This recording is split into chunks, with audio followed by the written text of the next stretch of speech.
Welcome back, everybody. It's Papa Natty here, back with another video, and today we're going to be talking about why I am getting back into ranked League of Legends, and why I think you guys should too if you've been avoiding it like me.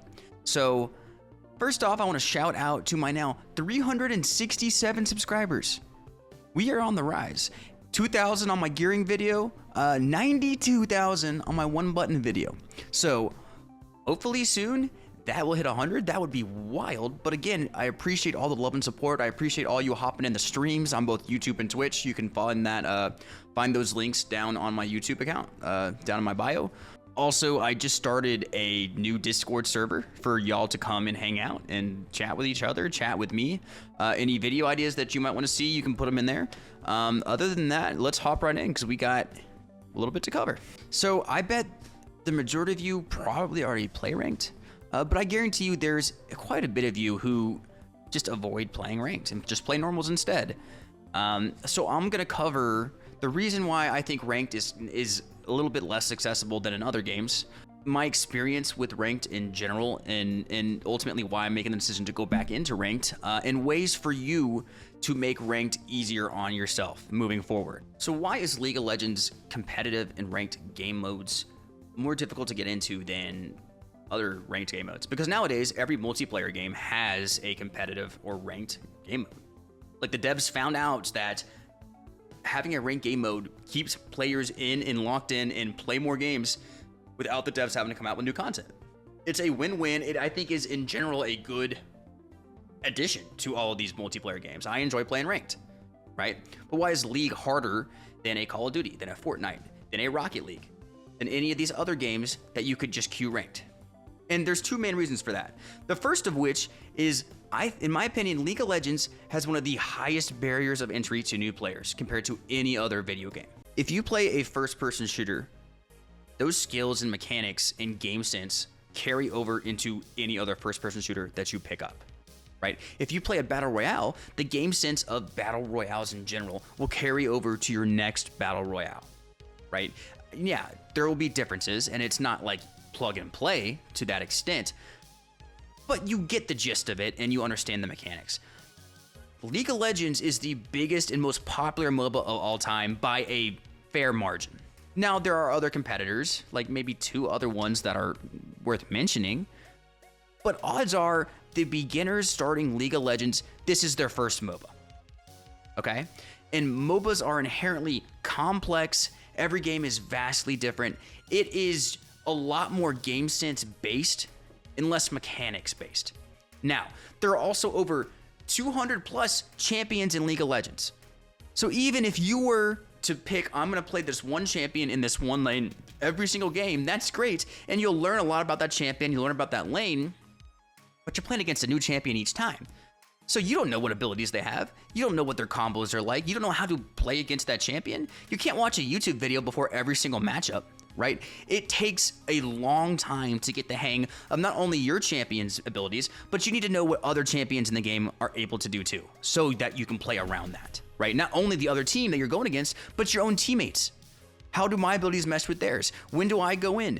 When do I do this? When do I rotate? When do I push a different lane? There's so many different moving pieces in League of Legends when it comes to a game sense that it is overwhelming for a new beginner, right? Now, the mechanics are pretty straightforward. The click moving is different if you've never played a game like that, and that can take a second to get used to. The camera control is definitely very weird to get used to, especially if you're trying not to play on fixed. But the gist is the barrier to entry is high because of the complexity, because of how many champions there are, and it is just overwhelming for a beginner to take on. So that is why the barrier to entry, I feel, is so high. The other reason why ranked is just avoided by current players is very simple. And I think you can all guess this. It is the toxicity.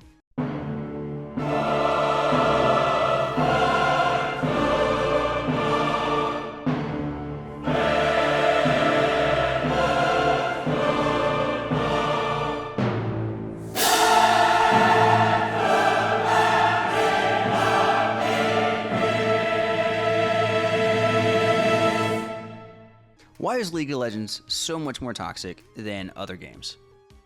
And a lot of you are going to say, hey, I played Modern Warfare 2 back in the day. Like, you guys don't know Toxic. No. I was there playing Modern Warfare 2. I heard the vile things coming out of every single lobby.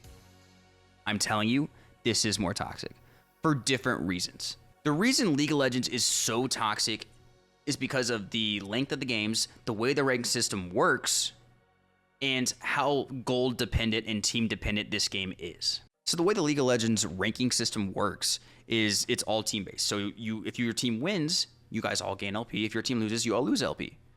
Right? And this is similar to a Rocket League where it's kind of all or nothing, but dissimilar from a game like Warzone or Apex Legends, where you're able to gain MMR by performing well as a solo player. You stay alive longer, you gain points, you get kills, you gain points. This is not how League works. It's all or nothing. The difference between like a Rocket League and League of Legends is Rocket League games last 5 to 10 minutes. So you could be salty at your teammate for doing poorly, but you're going to be forgetting about it within 10 minutes. League of Legends, you're locked in from somewhere between 15 and 45 minutes, maybe more. League of Legends is also heavily team reliant. Now look, all other games, unless you're playing a solo game, is team reliant as well, right?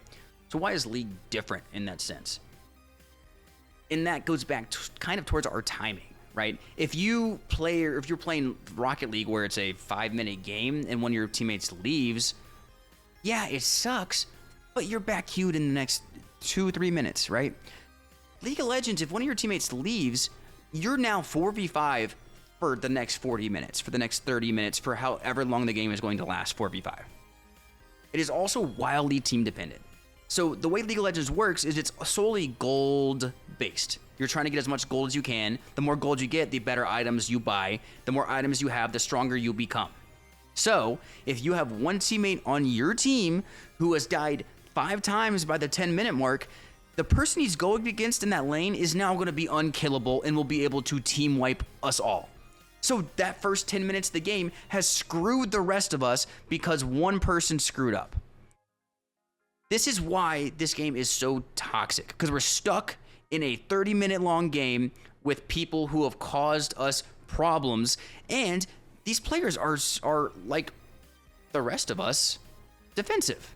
You'll have players who int their lane, the rest of us are now screwed, and then they'll blame the jungler for not ganking enough. They'll blame whatever, even though they had 2 deaths before the jungler even finished the first clear. This is how this game works, and this is why it's so toxic. Even in normals, it is highly toxic when there's not even rankings on the line, because we're talking about your time.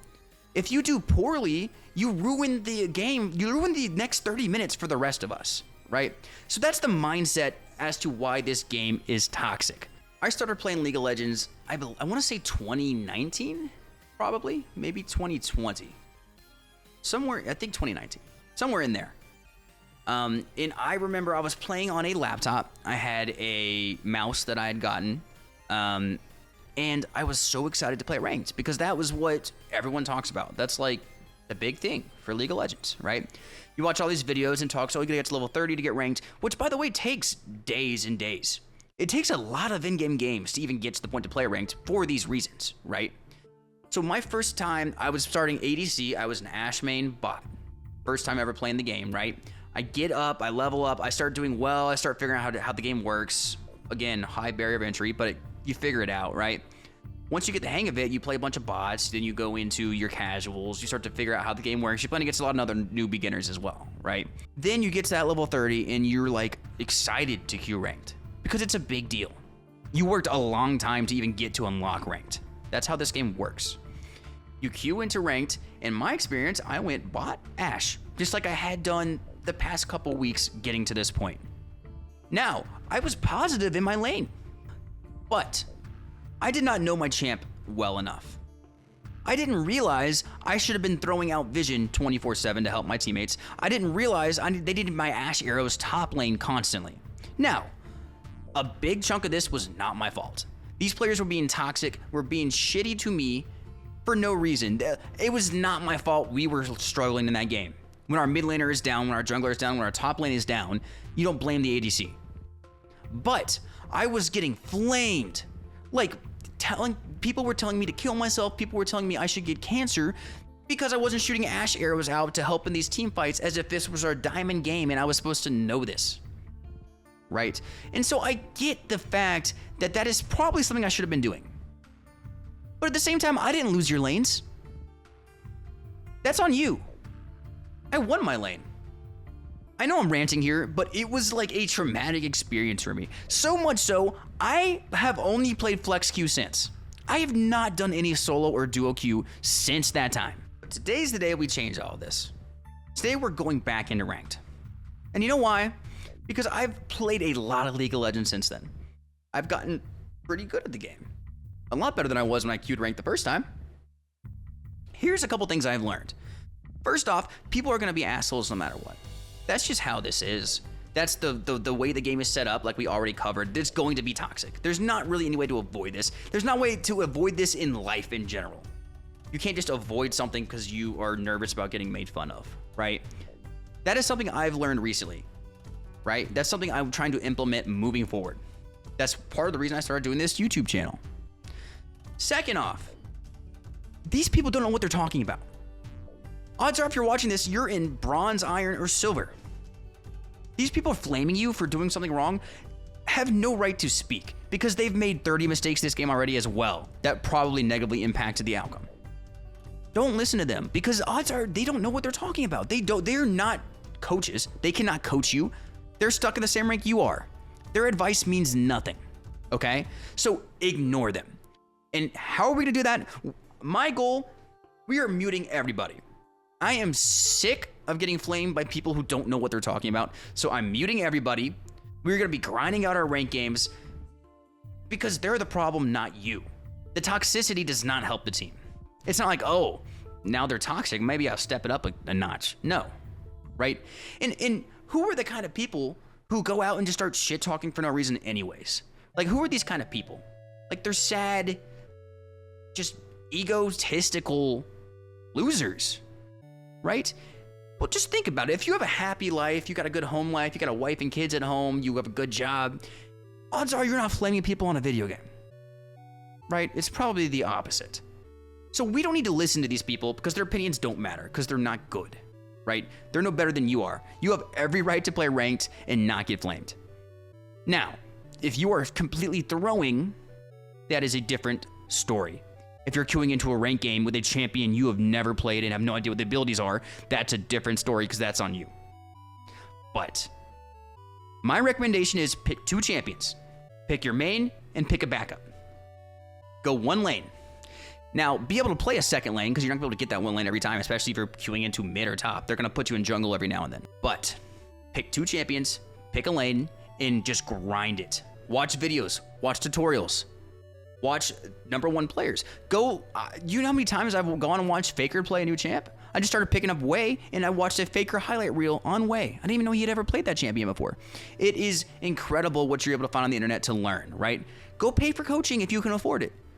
It is 100% worth it, right?